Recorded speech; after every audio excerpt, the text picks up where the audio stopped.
हाय दोस्तों, आप लोग सभी को मेरा YouTube channel Roshni the light में स्वागत है। मैं रोशनी। कैसे हैं दोस्तों आप लोग सभी मेरे प्यारे दोस्तों? इतने सारे फेस्टिवल्स एक साथ आ रहे हैं तो हमारे भाई बहन सब थके मतलब थक जाते हैं ना हम लोग। फेस्टिवल्स मतलब बहुत सारे चीज़ एक्टिविटीज़ रहता है तो इन्जॉय तो करते हैं ही, ये मज़ा तो आता ही है फेस्टिवल्स का। लेकिन मानिए या नहीं मानिए, थकावट भी होती है ना दोस्तों। तो आप लोगों ने राखी, रक्षाबंधन और ये जन्माष्टमी कैसे मनाए, साथ साथ में हमारे नेशनल फेस्टिवल 15 अगस्त भी गया।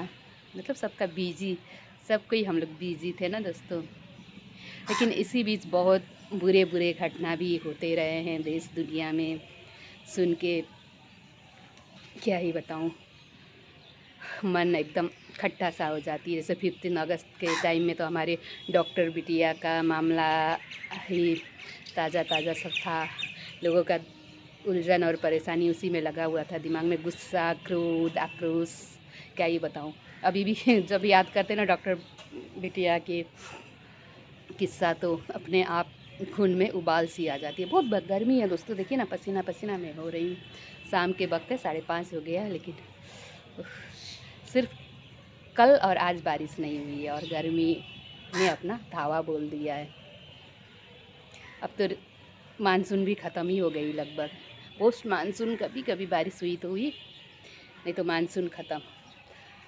अब इसी तरह से कुछ दिन गर्मी खूब बढ़ जाएगी, उसके बाद आहिस्ते आहिस्ते ठंडा आना शुरू हो जाएगी। खैर दोस्तों, तो इस टाइप से हिंसा देश में हर तरफ फैल रहे हैं, मतलब क्या ही बताऊं। और महिलाओं के साथ तो ऐसे ऐसे घटना घट रही ना, कितना ख़राब लगता है दोस्तों। और पता है दोस्तों, महिलाओं के ऊपर जो हिंसा होता है ना, कोई भी मतलब घरेलू हिंसा या समाज में कहीं पे हिंसा होते ना, एक महिला के हिंसा के पीछे कहीं ना कहीं दूसरी महिला का ही हाथ रहता है।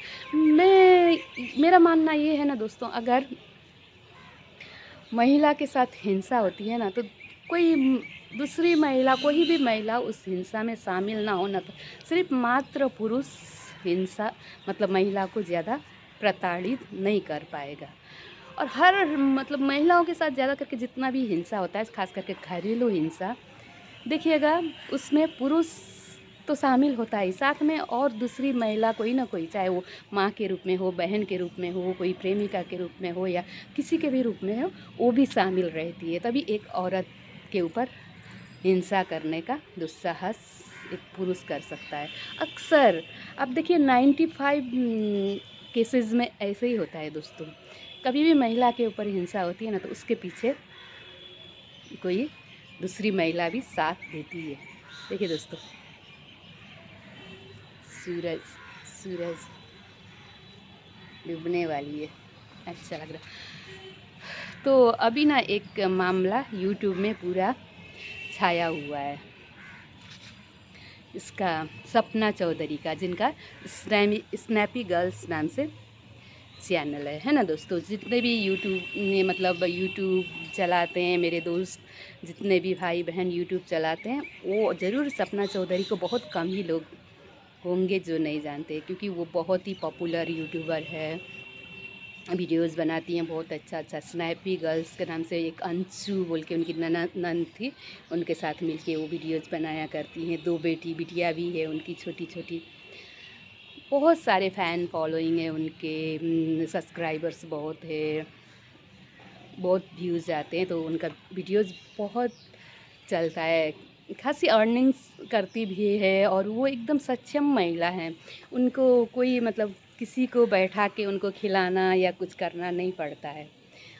उनके ऊपर कितना हिंसा हुआ है, घर में हुआ था पहले और अभी भी होता आ रहा है। उन ऐसे ही उनका लाइफ में बहुत ट्रेजिडी हुआ है दोस्तों। जैसे आप लोग तो जानते ही होंगे, अगर सपना चौधरी को जानते हैं तो कम ही लोग होंगे जो जो उनको नहीं जानते हैं। जानते ही हैं ज़्यादा करके मेरे भाई बहन। तो उनके ऊपर क्या क्या हिंसा पहले पहले भी हुआ है और भी अभी भी होता आ रहा है। आप लोग तो जान चुके होंगे अभी तक। सोचिए, क्या ही बताऊं। और उसमें भी जो उनके घर में कौन, मतलब सास ससुर खाली थे है थे, और 2 छोटी-छोटी बच्ची लेके वो अपना ज़िंदगी जैसे तैसे गुजार रही थी। जैसे मैं जिन जिन भाई बहन को नहीं पता तो बता दूं, पहले एक सूरज नाम के भाई से उनका शादी हुआ था और एक छोटी सी बिटिया भी पैदा हो गई। उसके बाद कोरोना के टाइम में उनका, कोरोना के टाइम का ही बात है शायद, तो मैं उस टाइम उनका ज़्यादा वीडियोज़ नहीं देखती थी खास, शायद मेरे ख्याल से कोरोना के टाइम में उसी के आसपास उनका पति का डेथ हो गया। उनका नाम था सूरज। डेथ हो गया, मतलब अच्छा वीडियोस बनाती थी अपना पति के साथ भी, तो सब सोचता था कि उनका लाइफ अच्छा कट रहा था सपना का। अचानक उनका पति का डेथ हो गया, उनसे एक बेटी भी उनका हो गई। तो उनका डेथ का कुछ समय बाद उनका सास ससुर ने उन्हीं के देवर राजवीर के साथ सपना का शादी कर दिया। एक छोटी सी बच्ची थी, क्या ही उम्र था उनको, खैर अपने छोटे बेटे के साथ शादी कर दी।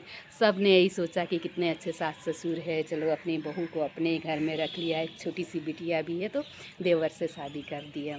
और वो राजवीर जी खूब अच्छा से उनको रखते थे, प्यार से रखते थे, वीडियोज़ बनाते थे, बहुत खुशहाल फैमिली लगते थे वो लोग।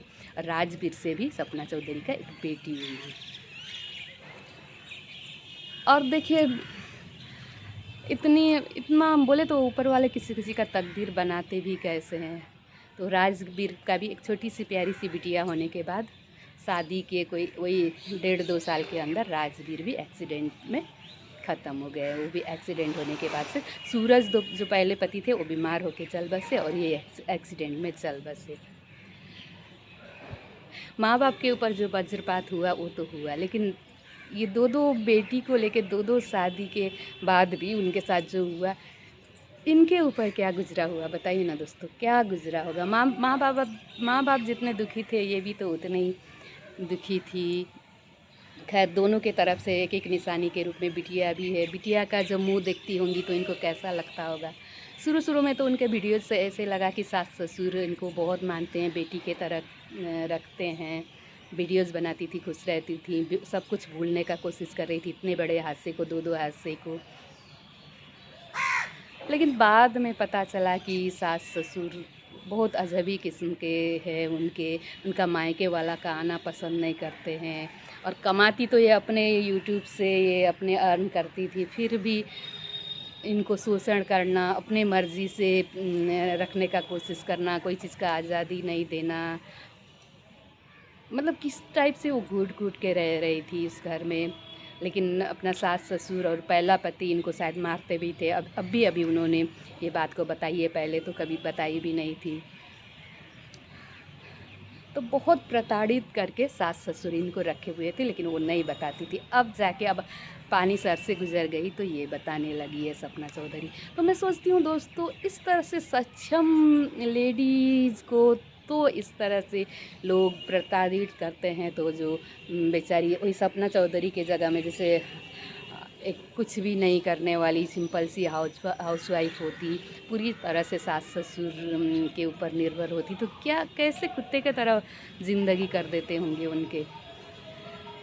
तो इसमें किसका, जो सास है सपना चौधरी की, एक लेडीज़ है ना, एक महिला है ना, उनको तो समझ लेना चाहिए ना सपना को। वो ही प्रताड़ित करती थी कान भर भर के अपने बेटे का, पहले बेटे का भी कान भर के सपना के ऊपर, सपना को प्रताड़ित करवाया करती थी। और अपने से अभी दोनों बेटे गुजर गए तो अपने से भी सपना के ऊपर जुल्म करना। चलिए उनका ससुर भी करते तो सास को मना करना चाहिए था कि इस तरह से मत किया कीजिए, तो वही मिल के करती थी। अभी दोनों बेटी को लेके सपना चौधरी चली गई अलग रहने के लिए। तो वो बुड्ढा बुड्ढी लोग इतने जायदाद लेके क्या करेंगे दोस्तों। बुड्ढा बुड्ढी नहीं बोलना चाहिए मुझे, लेकिन मैं बता रही हूँ कि आप उम्र के इतना पड़ाव में आप बुड्ढा और बुड्ढी, मतलब वो लोग हो चुके हैं एजेड, तो इतने जायदाद, गाड़ी, घर, मकान, बंगला लेके क्या करेंगे वो लोग। और मानो या ना मानो, वो उसमें तो हक वही छोटी छोटी सपना की 2 बेटियों की ही थी। चाहे वो दादा दादी के जायदाद हो उनके, चाहे उनके बाप ने कमा के रखे हों, तो उसमें तो वही लोग का ना हक बनता है। वो लोग को भी घर से वो कम से कम वो लोग के लिए तो सपना को जाने नहीं देती। वो लोग बोलती नहीं ये दोनों बच्चे के बगैर ये तो हम हमारे बेटे की निशानी है, हम लोग कैसे रहेंगे। रो धो के अगर सपना अपने से जाने भी लगती तो वो लोग को रो धो के रोकना चाहिए था। उल्टा जाने दे दिया इतना प्रताड़ित करके। ऐसा किया गया है कि मजबूर किया गया है कि सपना को घर से वो निकल जाए। कैसे दादा दादी है और दादी खास करके एक लेडीज़ होके उनको तो वो दोनों बच्चों में अपने दोनों बेटे का चेहरा याद आना चाहिए और कभी अपने से जुदा नहीं करना चाहिए था। सपना के साथ भी अच्छा से करके चलो मेरे बेटे लोग का निशानी है कर ये लोग समझ के रखना चाहिए था। क्या ही बताऊँ दोस्तों। तो तो मैं सही हूँ ना यहाँ पे दोस्तों, क्योंकि कोई भी औरत के साथ जुल्म होता है तो उसके पीछे एक दूसरी औरत की ही हाथ होता है, चाहे वो किसी भी रूप में हो, माँ, बहन, गर्लफ्रेंड, दूसरी औरत है, तीसरी औरत है ना दोस्तों। तो आप लोग मेरे बात से कितने सहमत हैं, कमेंट करके ज़रूर बताइएगा। और मेरे चैनल रोशनी द लाइट को लाइक कीजिए, कमेंट कीजिए, सब्सक्राइब कीजिए। शुक्रिया।